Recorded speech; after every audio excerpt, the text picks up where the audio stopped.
Olá, povo de Deus. É chegado o momento do nosso devocional diário. Começamos uma nova semana. Hoje, segunda-feira, dia 21 do mês de junho do ano 2021. E nós daremos prosseguimento à leitura do livro de Ruth, o livro que está depois do livro de Juízes, um livro de 4 capítulos, que está depois do livro de Juízes e antes do livro de 1 Samuel. Estamos no capítulo 2, já fizemos a leitura dos versículos 1 até o 13.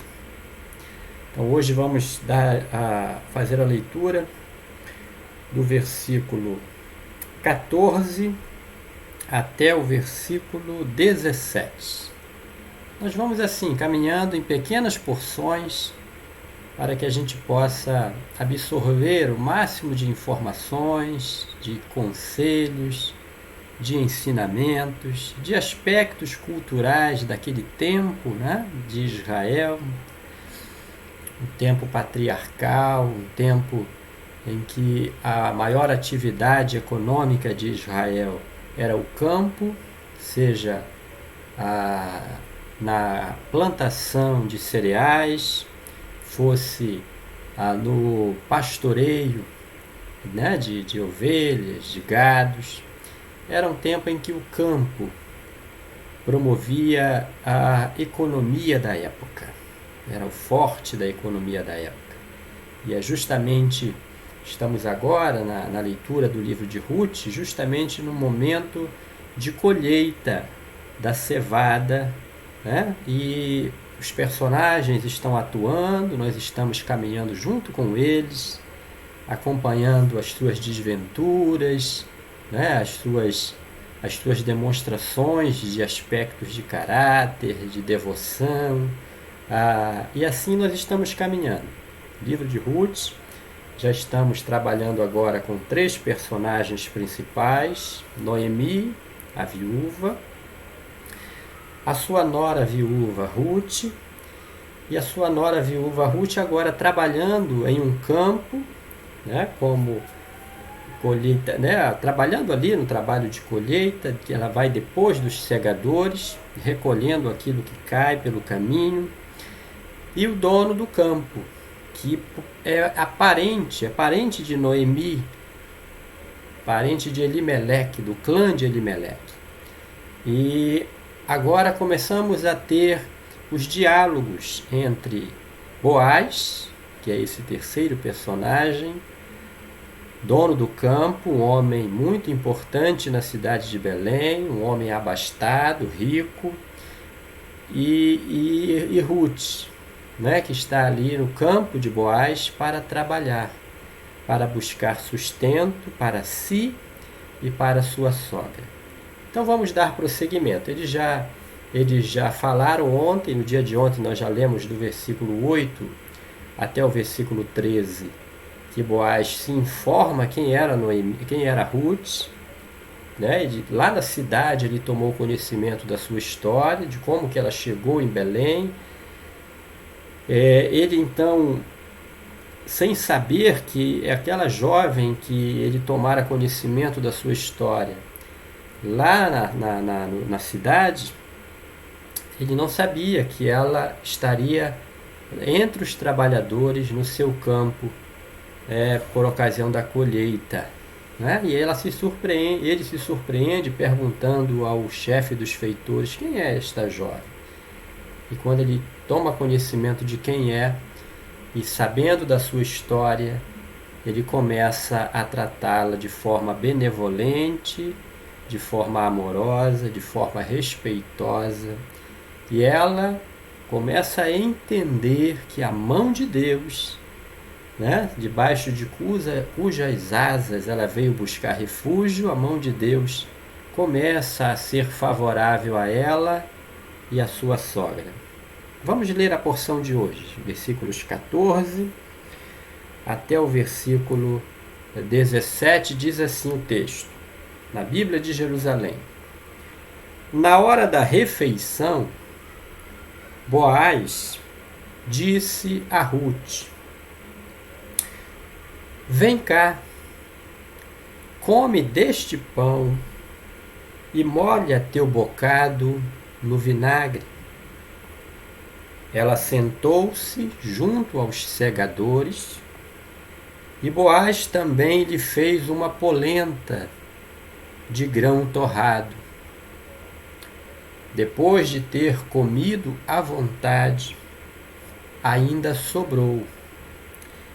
E quando ela se levantou para respigar, Boaz ordenou a seus servos: deixai-a respigar também entre os feixes, e deixai-as, repetindo, ele falou para os seus servos: deixai-a respigar também entre os feixes, e não a molestais. E cuidai também que caiam algumas espigas de vossos feixes, e deixai-as para que ela as ajunte, e não a censureis. Ruth respigou no campo até a tarde, e depois bateu as espigas que tinha colhido, deu quase um almude de cevada. Glória a Deus. Até essa porção aqui, versículos 14 a 17 do capítulo 2 do livro de Ruth. Vejam que Boaz, o dono do campo, o parente importante, o homem rico, pertencente ao clã de Elimeleque, falecido esposo de Noemi, ele dirige palavras respeitosas, né, a Ruth. Começa a se preocupar com ela.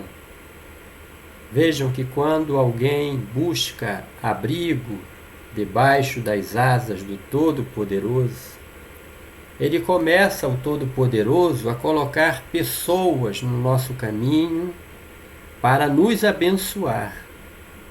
Então, essas pessoas que vêm para nos abençoar, elas são instrumentos das mãos de Deus em nosso favor.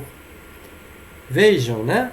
Uma mulher moabita, estrangeira, viúva, sem posses, sem propriedades, sem dinheiro, apenas tendo a companhia de sua sogra, também viúva, e ela sai para trabalhar, se predispõe a trabalhar, não se entrega ao quadro desfavorável que está diante dela e de sua sogra, mas ela sai para trabalhar.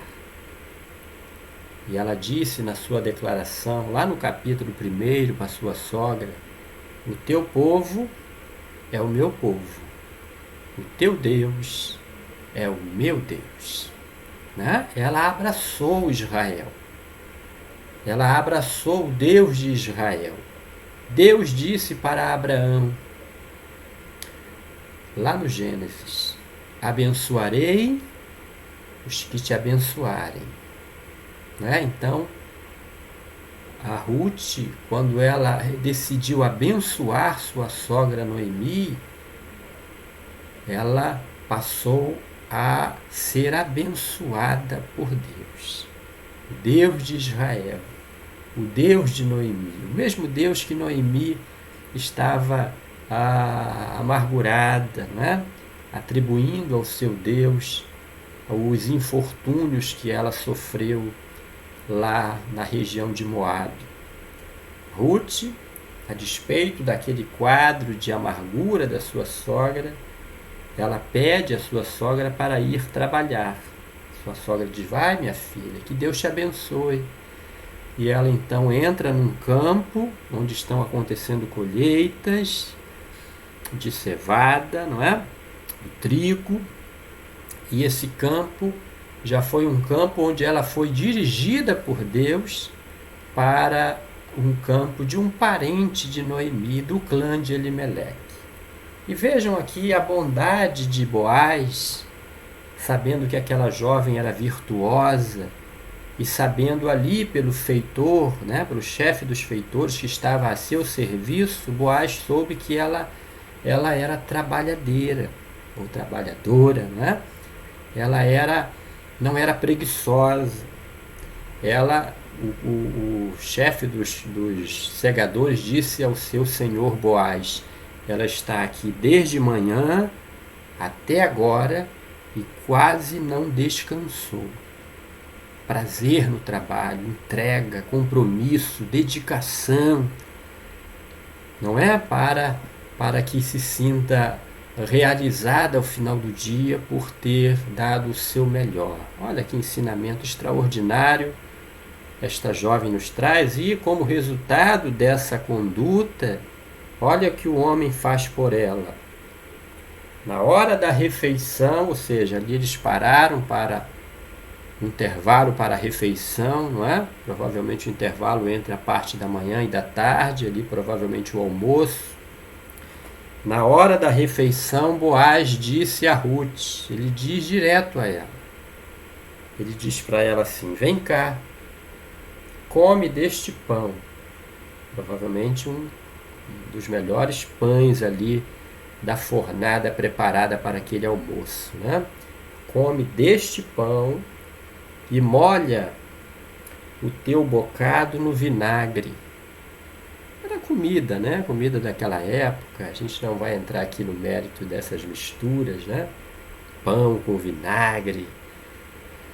Vamos ler, vamos lá. Ele diz assim, o texto diz assim: então ela sentou-se junto aos segadores, os trabalhadores se acomodaram ali, né? No local, provavelmente um local descampado próprio para a refeição, né? Para o intervalo do trabalho. Ela sentou-se junto aos segadores e Boaz também lhe fez, olha só, irmãos, amigos, ouvintes da palavra de Deus. Ele fez para ela uma polenta de grão torrado. Ele fez para ela. E ela comeu. Depois de ter comido à vontade, encheu a pança, né, como a gente costuma dizer, não é?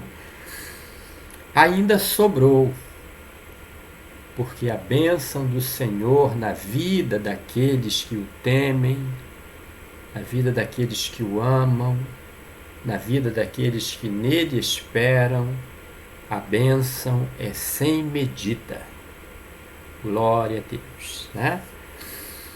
E quando ela se levantou para respigar, e aí acabou o intervalo, né, da refeição, todos já se alimentaram, já passou ali o tempo de descanso, era hora de retomar a jornada de trabalho.